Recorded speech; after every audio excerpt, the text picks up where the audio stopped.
जय हिंद दोस्तों। आप देख रहे हैं एग्जाम मेड जी और हम देख रहे हैं इकोनॉमी के एमसीक्यूज की सीरीज, जिसमें मैं आपको आईएएस और पीसीएस से रिलेटेड जो भी एग्जामिनेशन में आपके एमसीक्यूज बन सकते हैं, प्रश्न बन सकते हैं, उनको मैं कर रहा हूं, और जिससे आपकी एक प्रैक्टिस हो सके और किस प्रकार से आंसर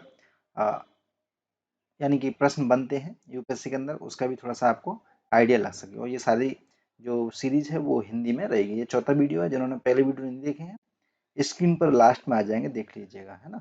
तो चलिए फिर स्टार्ट करते हैं।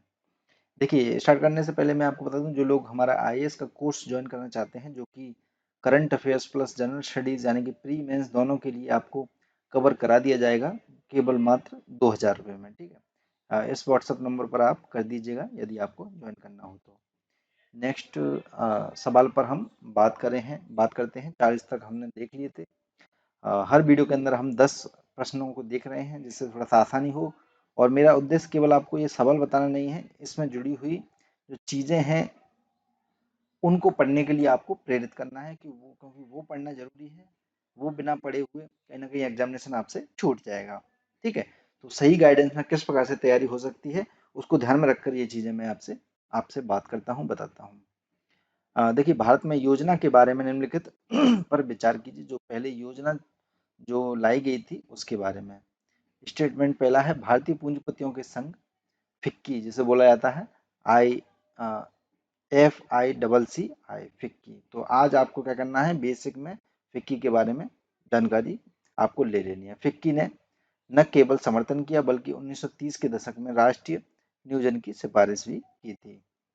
दूसरा स्टेटमेंट है, दादा भाई नौरोजी। आप सभी को पता है इतिहास में, इनको आप लोग पढ़ते हो। योजना के विरोध में मुक्त बाजार पूंजीवाद के प्रतिपादक थे। थर्ड स्टेटमेंट है, ब्रिटिश सरकार ने भारत में योजना बनाने की दिशा में संस्थागत प्रयास किए। एक दो सही है, दो तीन सही है, पहला सही है, या एक और तीन सही है। तो इसका आंसर आप थोड़ा सा सोचने का प्रयास करिए, नहीं तो आंसर मैं बता देता हूँ आपको। आंसर इसका डी, यानी कि एक और तीन सही है। दूसरा जो है गलत है। ठीक है, मुक्त व्यापार की इन्होंने बात नहीं करी थी, इन्होंने भी कहीं ना कहीं इसका समर्थन किया था। नेक्स्ट प्रश्न पर बात करते हैं। नीचे दिए गए स्टेटमेंट पढ़ने हैं, उनमें से बताना है कौन सा सही है। योजना आयोग के विघटन से पहले, योजना आयोग से विघटन विघटन से पहले, अच्छा, आपको जवाब देना है आपको कमेंट बॉक्स में कि योजना आयोग का विघटन कब हो गया था, बताइएगा। से पहले राज्य और पंचायत स्तरों पर नियोजन अतिरिक्त संवैधानिक था। दूसरा स्टेटमेंट है, राज्य स्तर की योजना को केवल योजना आयोग की स्थापना के साथ संस्थागत रूप दिया गया है। सही कौन सा है, एक सही है, दो सही है, दोनों सही हैं, या फिर दोनों गलत हैं। तो इसका आंसर है डी, दोनों ही इसके गलत हैं, कोई भी सही नहीं है। यद्यपि केंद्र और राज्य स्तरों का पर जो नियोजन होता है, अभी भी अतिरिक्त संवैधानिक गतिविधियां हैं। यह 73वें और 74वें संविधान संशोधन के माध्यम से स्थानीय निकायों के स्तर पर संवैधानिक हो गया है।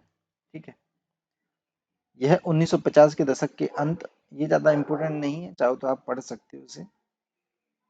देखिए, ये एक इम्पोर्टेंट प्रश्न है इकोनॉमी से रिलेटेड, कि फ्लिप्स कर्व, जिसे वक्री बोल देते हैं, कर्व बोल सकते हो आप, फ्लिप्स कर्व मुद्रास्फीति और बेरोजगारी के बीच संबंध का वर्णन करता है। ठीक है, जैसे जैसे मुद्रास्फीति आपकी बढ़ेगी, उसी प्रकार से बेरोजगारी बढ़ेगी, ये इसमें फ्लिप्स कर्व में दर्शाया जाता है। दूसरा स्टेटमेंट है, विलियमसन ने ट्रेड ऑफ मॉडल में कंपनियों के विलय के संभावित लाभों का वर्णन है। स्टेटमेंट पहला दूसरा दोनों सही, या फिर दोनों गलत। तो आंसर है इसका सी, दोनों ही इसका सही है। तो फिलिप्स कर्व जो है एक ग्राफिक कर्व है। देखिए, ग्राफिक कर्व कैसे बनता है, मैं आपको दिखा देता हूँ थोड़ा सा बना करके। देखिए, इस प्रकार से बनता है। ये मान लीजिए ग्राफ है, इस प्रकार से इसमें कर्व बनता है। जैसे जैसे मुद्रास्फीति, जैसे मान लीजिए ये मुद्रास्फीति का कर वो है, और ये आपका बेरोजगारी की टर्म है ये वाला। तो जैसे जैसे आपका मुद्रास्फीति बढ़ेगी, उसी प्रकार से क्या होता है, बेरोजगारी भी कहीं ना कहीं बढ़ती है। तो ये इसमें दर्शाया जाता है। ठीक है, और मुद्रास्फीति के बीच संबंध को ये तो बता ही दिया मैंने, बाकी की चीजें ज्यादा इंपॉर्टेंट नहीं है, चाहो तो आप देख सकते हो। कार्यकर्ता की जनगणना परिभाषा के संबंध में विचार करना है आपको। पहला स्टेटमेंट है, किसी व्यक्ति को श्रेणी में शामिल किया जा सकता है भले ही वह पारिश्रमिक के बिना काम कर रहा है। ठीक है, पारिश्रमिक भला ही नहीं है लेकिन उसे इस श्रेणी में क्या किया जा सकता है, शामिल किया जा सकता है। दूसरा स्टेटमेंट है, मुख्य श्रमिकों और सीमांत श्रमिकों के को उनके जीवन काल में उनके काम की समय अवधि के आधार पर विभेदित किया जाता है। कौन सा इसमें सही है? पहला सही है, दूसरा सही है, दोनों सही हैं या दोनों गलत हैं? यानी कि इसका पहला सही है।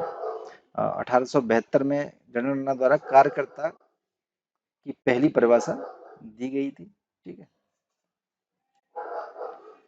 देखिए एक होता है base rate, base rate system, इसको क्या करिए आप आज बेसिक बुक निकाल के पढ़ सकते हो। बेसिक बुक का सॉरी बेसिक रेट का उपयोग बैंकों द्वारा उनकी उधार दरों की गणना के लिए किया जाता है। दूसरा स्टेटमेंट है, निधि दर की सीमांत लागत की गणना एक निर्धारित सूत्र के माध्यम से की जाती है। स्टेटमेंट कौन सा सही है? पहला सही है, दूसरा सही है, दोनों सही है या फिर दोनों गलत हैं? आंसर है इसका बी, यानी कि केवल इसका दूसरा सही है। बेस रेट को आप आज देख लीजिए बेसिक बुक निकाल के। ट्रेजरी बिल और डिपॉजिट के प्रमाण पत्र की तुलना के संबंध में निम्नलिखित कथनों पर विचार करना है। ट्रेजरी बिल और डिपॉजिट, ठीक है, दोनों सरकारी प्रतिभूतियों के खिलाफ जारी किए जाते हैं। इसी प्रकार से थोड़ा सा लिखा रहता है वहां पर, है ना। दोनों जमा के रूप में है, तो पहला सही है, दूसरा सही है, तीसरा सही, यानी दोनों सही है या फिर दोनों गलत हैं?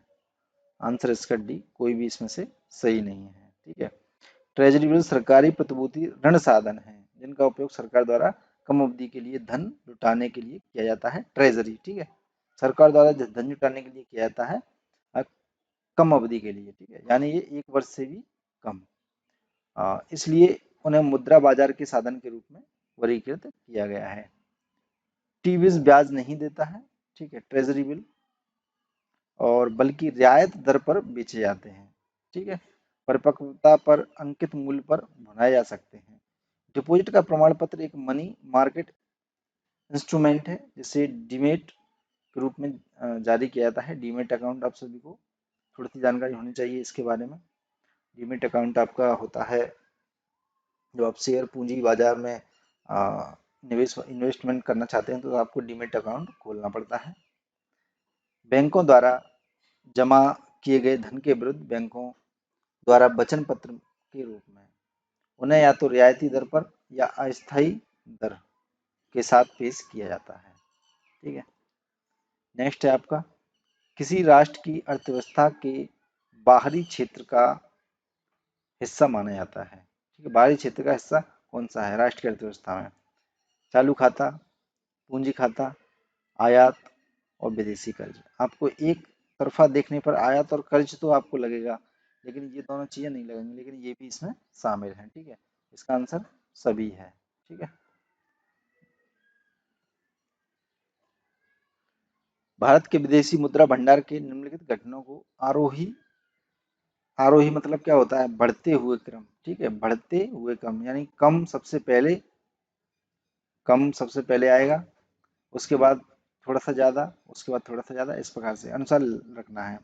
तो सबसे कम हमारे पास क्या है? विदेशी मुद्रा, सोना या फिर आईएमएफ के विशेष अधिग्रहण। तो इनमें से कौन सा जो है स्टेटमेंट सही है वो देखिए आप, ये इंपॉर्टेंट है काफी।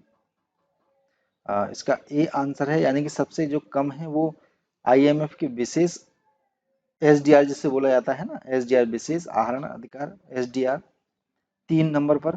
2 नंबर पर सोना, विदेशी मुद्रा हमारी इससे ज्यादा है, यानी सबसे अधिक क्या है? सबसे अधिक क्या है? विदेशी मुद्रा, जो कि आरोही क्रम में लास्ट में आएगी।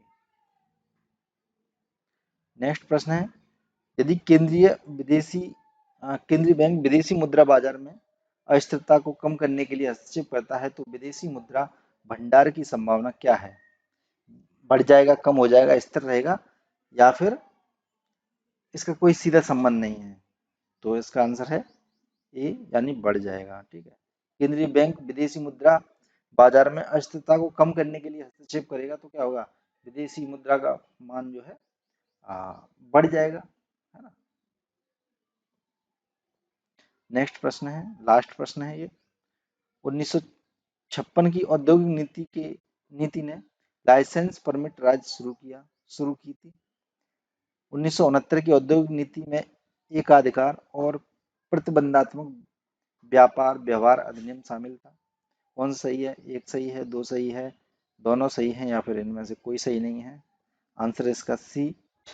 ठीक है, दोनों ही इसके सही हैं। तो इस प्रकार की कुछ सन जो होती हैं वो थोड़ी सी वैसे तो मैंने आपको ट्रिक्स से बता ही दिया है, लेकिन बाई चांस याद करने के पर्पज से जो चीज़ें, कुछ चीज़ें याद होनी चाहिए, वो मैं आपको थोड़ा सा बताता जाऊंगा। तो इस वीडियो को लाइक कर दीजिए, शेयर कर दीजिए दूसरे लोगों तक, और पुराने वीडियोस जरूर देख लीजिए। और कोर्स ज्वाइन करने के लिए आप 90 68 84 72 पर कर सकते हो। ठीक है, ये हमारे जनरल स्टडीज़ का कोर्स आप ज्वाइन कर सकते हो। यहाँ से काफ़ी इंपोर्टेंट कोर्स है, आप रिव्यू देख रहे हो, वीडियोज़ में बना रहा हूँ इसी चक्कर में, जिससे दूसरे लोग भी कहीं ना कहीं प्रेरित हों, सही चीज़ों तक पहुँचें। ये मेरा उद्देश्य है। जय हिंद, जय भारत, धन्यवाद।